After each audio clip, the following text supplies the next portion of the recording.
Hi, this is Gilbert Gottfried, and I'm here with my co-host Frank Santopadre, and this is another episode of Gilbert and Frank's Amazing Colossal Obsessions. You hesitated. Yes, well, I'm wondering if anyone out there can hear what, or it's going to just sound like we're stuck in traffic doing this. I think we solved that problem. Yes, actually. because Remedied that. everyone was complaining. Once again, if you want better audio, Yes, go to Patreon. You could donate patreon.com/Gilbert. right? Send money. Yes, Send bags of and- money. Yeah, that way I'll get better equipment and the new co-host. God. I work God. cheap, buddy. Okay, so who goes first? Did you want to say a few words about an actor you left out of Yes, yes. I was talking about the Paul Newman movie HUD, and we left out, most importantly, Whit Bissell. Now, Whit Bissell... Look that one up. He was the mad scientist, and I was teenage Frankenstein. Correct. And a fixture in your early act. Yes. Yeah. Yeah, I'd have to. I couldn't do it right now because I'd have to remember the order. Yeah. It went in. And one day we'll have to talk about the actor Frank Overton. Wow. Frank Overton. I think you've stumped me. Yeah. He was in a bunch of movies. He was in that episode of The Twilight Zone. I think it was called Walking Distance with Gig Young. Oh, I know that one. And he plays Gig Young's father. Oh, that's Frank Overton. Okay. Frank Overton. Yeah, now I'm picturing his face. I didn't know his name. Wow. Yeah. And what does he have to do with Whit Bissell? Just one of those actors I liked. You should be pointed out that you used to do a bit in your act with Whit Bissell. I'll have to remember the whole bit. Do it next week. I'll do it next week. Yeah. So you start us off, sir. Okay. This was a movie, a Jack Lemmon film. And it was called How to Murder Your Wife. Oh, I love that one. With Verna Lisi? Yes. Yes. Verna Lisi, Casey Adams. Right. Who was also known as Max Showalter. Max Showalter, yes. He's come up a few times on the show. He was most known for being one of the uncles in 16 Candles with Molly Ringwald. And speaking of the Twilight Zone, he's in the Billy Mooney episode. He's playing the piano. Right. When what's the name of that episode where he's wishing people into the cornfield? I think it was called Wishing People into the Cornfield. No.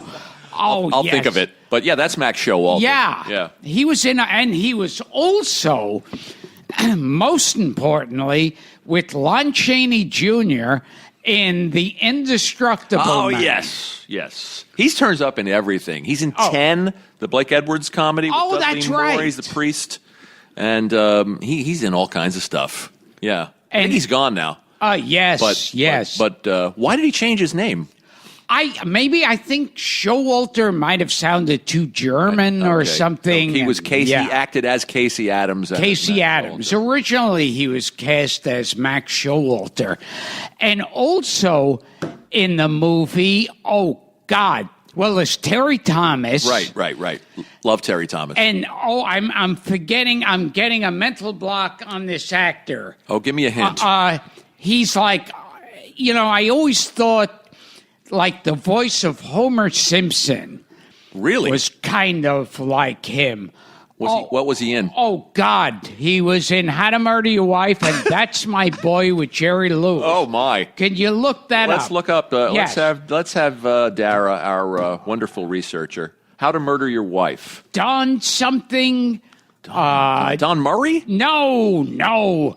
He used to talk like that. What's a little Mathau? Yeah. It's kind of a mixture of Mathau and...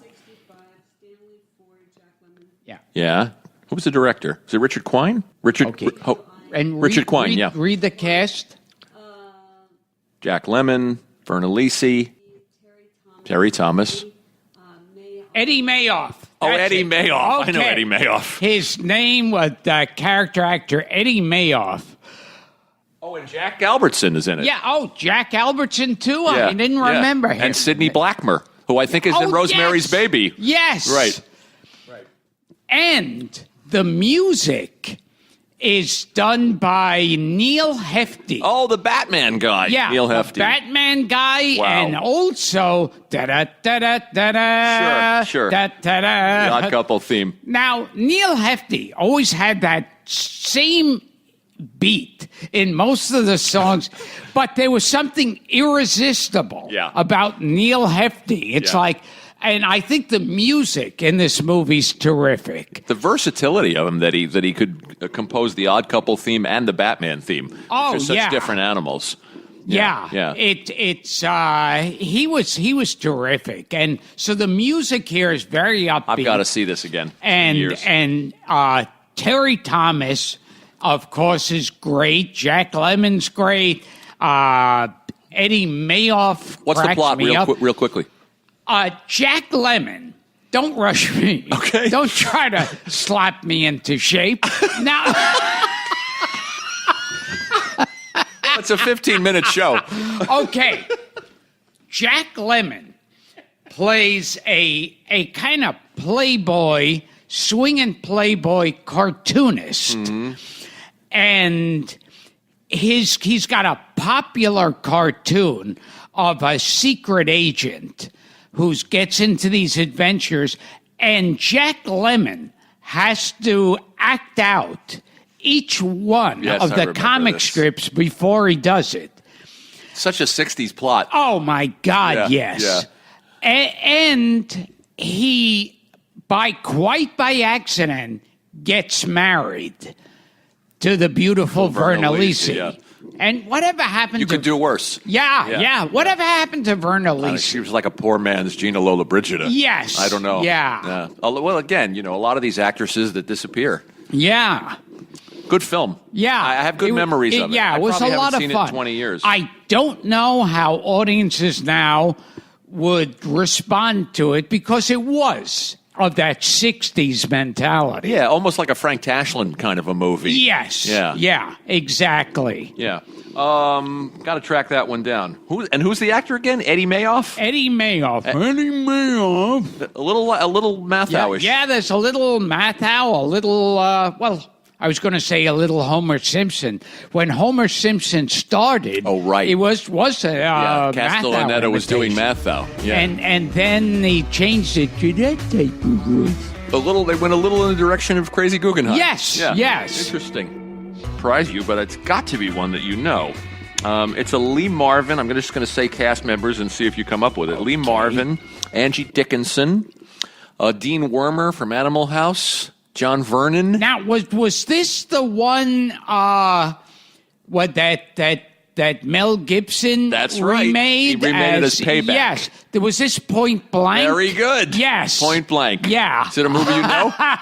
It's terrific. You're very good. Yeah. He gets out of prison and he's angry. Well, more or less. He and John Vernon, who's his friend, his high school buddy or his college buddy, cons him into doing this heist.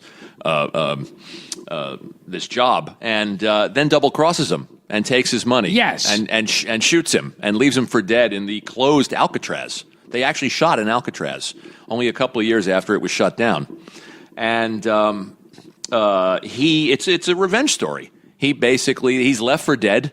They don't show you how the hell he gets off the island. Oh yeah, should have figured that one out. Filled with bleeding from severe bullet wounds, how he's able to then swim. Yeah, it's one little hitch in the film, but you don't mind it because the movie's so great. It's so masterfully directed. It's a film noir with European touches, directed by a Brit, John Boorman, with a great cast. John Vernon, who I said from Animal House, Dean Wormer, who plays a great heavy. Oh, yes. I know he's played a scumbag and thinking everything before, even in Animal House. Oh, yeah. Well, I think that's why they picked him for that, because of a history of being this hateful guy. And Angie Dickinson's she's a great femme fatale. Carol O'Connor shows up. Keenan Wynn, who we talked about on the show, shows up. Oh, Keenan Wynn, son of Edward. Son of the perfect fool. Yes. Very, very smart. I just found it on, not on Netflix, but on demand on Fios. And I remember seeing it in film school. I took a class in film school with a film critic named Amy Taubin, and she loved this film and showed it to us, and I remembered loving it. I hadn't seen it since the 80s. And it really holds up, and it shifts in time. It's one of those movies, Oh, yes. where there's flashbacks and there's flash forwards. So it probably influenced Tarantino. I think so. Yeah. I probably if It you looks Google, like one of those films. I would say if you Google Tarantino, you'll find him, and Point Blank, you'll find him talking about it somewhere. Well, it's funny because while looking up and referencing Michael Clayton, which I talked about last week, I found an interview with Tony Gilroy, and he's talking about Point Blank. So it was just a total coincidence. Now, what was the movie where Carol O'Connor played like a gangster? Oh, he played a couple. And you're talking about All in the Family. Yes. Well, he's a gangster in this one, but he's really the businessman. Yeah, that's Right. Yeah, this is the one. He's the business end. He says you're being very troublesome. Yes. Yeah. Yes. Yeah. He gets off a plane, and he's the guy with the suitcase full of money.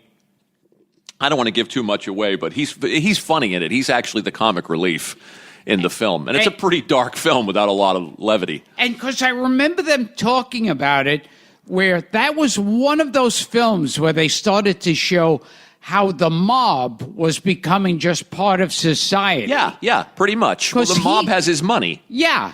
So he's like a mobster / businessman, respected businessman. Carol O'Connor Yeah. is, which he keeps saying. He keeps telling Lee Marvin, who wants his $93,000, how naive he is. Yeah. That this is not a criminal enterprise. This is just business. Yeah. And he's working his way up the ladder to try to get his money back. I'll tell you who turns up, and speaking of the Twilight Zone, Lloyd Bachner. You know this actor? Wait a second. And he's in possibly the most famous Twilight Zone episode ever. Which one? He's in To Serve Man. Oh my God! He's yes, the guy him, that gets on him. the Oh, that's right. gets on the saucer. That's right. Right. To serve man, it's a cookbook. The guy, Lloyd Bachner. Now, didn't Lloyd Bachner also pop up in one of the Friday the 13th Oh, I'd have to look that up. sequels? I think it was, where he comes to New York. Jason Comes to New York? Yeah, Jason Comes to New York, which was such To bullshit. see the Rockettes. Yeah, exactly. Because it's like there's one scene for about 3 seconds of Jason in Times Square, and the rest of it's on a boat. Which, You've seen this movie. yes. Okay. And You'll watch any horror film, won't you? yes, and then other scenes take place in one of those like prop department New York alleyways. Oh, I see. Yeah, like a New York street. Yeah. On the Warner it lot. It would be like, but in an alleyway. They wouldn't even bother trying to make a New York street in that movie. They had an alleyway with like a garbage can, and they always have steam coming up from the ground to hide. Well, they did that on Seinfeld. Oh, my They God. always had steam coming out on Seinfeld. the Radford lot to make it look like. It looked like it looked like September 11th on Seinfeld. Lots of steam. Yes, yeah. It looked like he was walking through hell. It was just loaded with steam. It's like in those early horror movies where they'd be in England and the fog would be insane. Like, I know it could be fog in England, they've talked about it, but this would be, you couldn't see your feet, you couldn't see Well, those those Ripper films, the Hammer films. Oh, the There's Hammer films much I fog. hated. Lots of Yes. fog. The fog machine guy was working overtime. So Lloyd Bachner, who's in the famous To Serve Man, I don't know if he's in that Friday the 13th. Yeah. We'll look it up. His Yeah. son, Hart Bachner, became an actor. Oh, You know him? yes. He's the slick guy in Die Hard. He's the slickster that's trying to oh my smooth talk God, his way out of Alan. yes. Alan Rickman shoots him. But the son of I Lloyd think Bachner. Bachner was in Jason Comes to New York. Can you look up Jason Comes to New York? Oh, researcher. Oh, Dennis. Oh, Dennis. That's a high anxiety reference, too. That's true. Oh, Dennis. Jason Comes to Yeah. New York. Boy, were they out of ideas. Oh, yes. Well, that's like the Leprechaun in Outer Space. Are you a fan of the Leprechaun movies as well? The first one I was willing to go with. Isn't Jennifer Aniston? Jennifer Aniston's in the first one, which I'm sure she's so proud of. I think Tom Hanks was in an early slasher movie, too. Tom Hanks, yes. And one of his yes, first- he was in a slasher fun.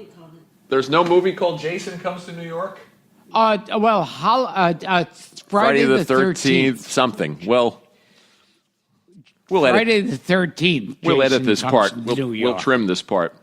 Anyway, one of the funny things about Point Blank that I found in the research is that Marvin, I hope this is true, Marvin agreed to do the movie and then threw the script out the window. Oh, Don't know why.